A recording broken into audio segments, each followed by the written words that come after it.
Well, welcome and good afternoon.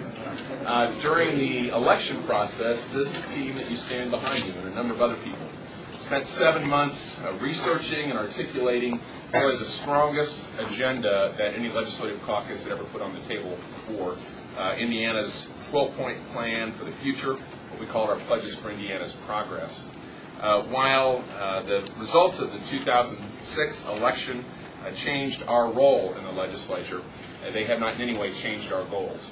House Republicans today are re-emphasizing that in the coming 4 months, we will be focusing on 4 key strategic areas that we believe are key and critical to our state's continued success. First and foremost, our goal will be to hold the line on taxes and state spending and address local spending in a responsible manner. We will not just talk about full-day kindergarten and textbooks. While those 2 issues are certainly keys to our state's educational success and future, that's just the beginning. As we see graduation rates in some schools approach the teens, as we see our progress in achievement testing be slower than all of us would like, we believe it's time to open the debate to comprehensive education reform, and we'll be focusing on that this session. We also believe that while we have made strides in economic development and job creation over the last 2 years, in fact, great strides, with some 80,000 more Hoosiers working today than were working 2 years ago, there is still much to be done. And House Republicans are going to seek to bring to the next level, to the lower level, our job creation success, to focus on entrepreneurs who will be creating 80% of the jobs in the state in the next decade. And then finally, and perhaps most importantly, it's time to have a comprehensive discussion about reform of our criminal code. Each of these issues and many more will be on the forefront for Republicans during the coming session. On the issues of the budget, our key will be an honestly balanced budget without general tax increases that does what Republicans did in 2006, freezes or cuts homeowners' property taxes. An important side note to this is, for the first time in institutional memory, the public, the press, and legislators had 48 hours to review the final budget before it was adopted, and we're calling on our Democrat colleagues to do the same in each of these issues again. Balance the budget, do it without tax increases, do it without gimmicks, responsibly fund the many areas that we need to have funded, do so openly, publicly, and in a timely manner. On the education reform front, first and foremost for us will be not just to talk about full-day kindergarten and free textbooks, but to give local schools the flexibility to decide where their spending should be emphasized. While it's great for bureaucrats and elected officials in Indianapolis to say, "Thou shalt spend as follows," we believe it's more important for the right amount of money to be appropriated to local schools and local officials apply those funds to the right area. And it's more than just full-day kindergarten.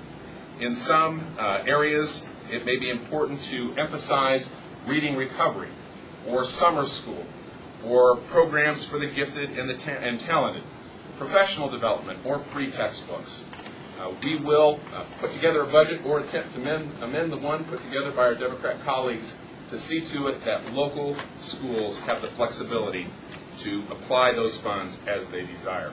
We also believe it's important to have safe classrooms. We're proposing that the state fund FBI-level investigations for every new certified employee of our local schools.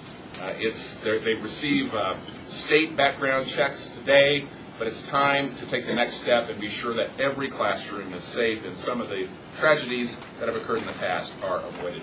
We also have a very strong package put together by Representative Bob Boehning to encourage that only highly qualified teachers are in every classroom. There is absolutely no reason why we should not be paying teachers additional money when they excel and have great performance, when they also are willing to be voluntarily subjected to competency testing, pass, and given a bonus. We want to see teachers, the best teachers in the toughest classrooms, and we want to give local schools the flexibility to make that happen. We also believe that it's time to finally revamp our statewide achievement testing, moving ISTEP to the spring and revamping the test exceptionally.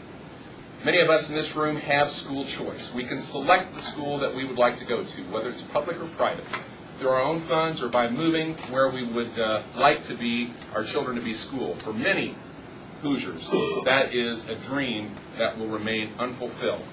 We're proposing 3 items for that. First of all, a scholarship tax credit for corporations who desire to fund many of the private and public school scholarship funds that are out there today and foundations that are there today. A family education tax credit for those who make a school of choice other than their local public school, the neediest people that are unable to afford choice otherwise. Allow the state to help them and make that decision with additional assignable tax credits. And finally, protecting and expanding charter school options that have proven so successful in the past 5 years. The final item on education, it really relates to the holding the line on taxes and our budget as well, is to ensure that state funds make their way to the classroom and fund students and not institutions. There's already a move among our Democrat colleagues to reinstitute the minimum guarantee, which assures that even those schools that lose massive numbers of students receive an increase in funding. We believe the school funding formula put into place over the last 2 years that focused on the child and not institutions is the route to go. On the economic development front, first and foremost for our team will be to protect the great strides that were made in the last 2 years. With Republican leadership in the governor's office and the legislature, we really had the most expansive economic development legislation adopted over the last 2 years in at least institutional memory of the last 20 years and probably longer than that. We want to protect each and every one of those achievements, and we'll work with the governor, the Senate, and our Democrat colleagues to be sure that they remain on the books. There are also a few things that we can easily do to focus, continue our focus on the largest employers being attracted and being retained in Indiana, including making the business investment tax credit and the research and development tax credit permanent, so that those large employers know those tax incentives are here for the foreseeable future in Indiana, and renewing the venture capital tax credit, which has been so instrumental in bringing small entrepreneurs to this state. We also are going to emphasize the smaller entrepreneur, the group that will be creating 80% of the new jobs in Indiana over the next decade through our Hoosier Entrepreneurial Lift program.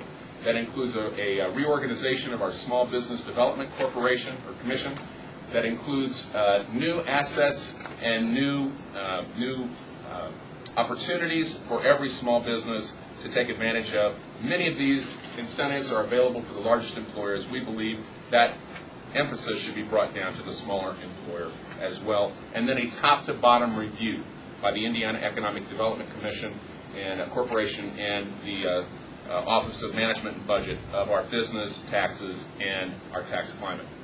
Finally, after I received an email that my building, which houses on the Circle, which houses a bank branch, was held up this afternoon, I think each one of us realizes that Indiana's neighborhoods are not as safe as they once were. While much of the responsibility for maintaining safe neighborhoods falls on local officials and those at the local level, the state must do its part as well. The keystone of our plan is our Truth in Sentencing bill, which would require every violent felon to serve 85% of their sentence rather than less than half that is served by the average felon today. We need to send a message that Indiana, Hoosiers, will not tolerate violent crimes, and that will only happen if the punishment fits the crime. A second key element of this is to address the fact that so many lawbreakers see fit to attempt to take the lives of our public safety officials, with more than 16 police officers being killed in Indiana over the last 10 years. Representative Jackie Walorski, right behind me, has introduced her bill which will make it a mandatory death penalty or life imprisonment without parole for those convicted of killing officers in the line of duty or those that are on their own time that stop to address a crime or assist a victim. This improvement is absolutely necessary to make our streets safe. We'll also be forwarding registries for violent offenders, meth offenders, increased penalties for those who prey on children over the internet, and increased background checks for those who care for seniors in both group home and individual home settings. This is an aggressive agenda for a minority to announce at the outset of a legislative session. But I can tell you that the group that's gathered here today understands if our state is to succeed, each of us must be intent on leading our state in the right direction. That's what House Republicans are about. We know, however, a plan is not much good without action. So we pledge our strongest bipartisan partnership action with our Democrat colleagues, with the governor, with our Senate colleagues, to put our agenda into place